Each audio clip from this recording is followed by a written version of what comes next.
ఇక్కడ రాజులు చేయకూడని దోషాలు తెలపండి అన్నాడు రాజనీతిలో.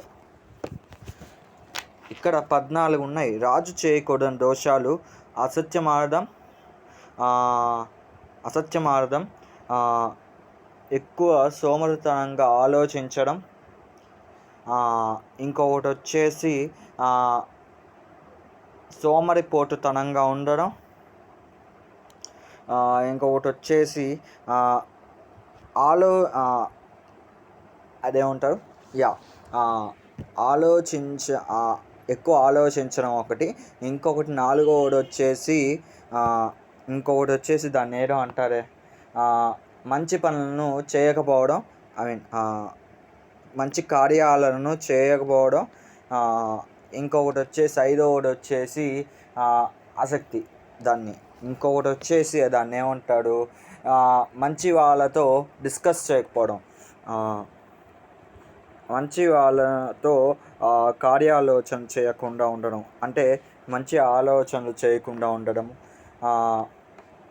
ఇంకా దాన్ని ఏమంటారబ్బా, దానివల్ల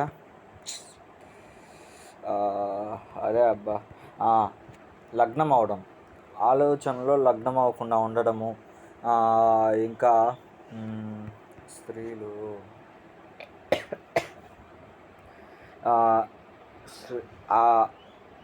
అసభ్యంగా లగ్నం అవ్వకూడదు. ఇంకా కార్యాలోచన చేయకుండా ఉండడము, ఇవన్నీ. ఇంకా ప్రయోజనానికి సంబంధించింది, ఆలస్యంగా పని చేయకుండా, జ్ఞానులను గుర్తించకపోవడము, ఇటువంటివి అన్నమాట. అధిక కాలము దుఃఖిస్తూ ఉండడం, ఇవన్నీ రాజులు చేయకూడని దోషాలు. Okay, thank you.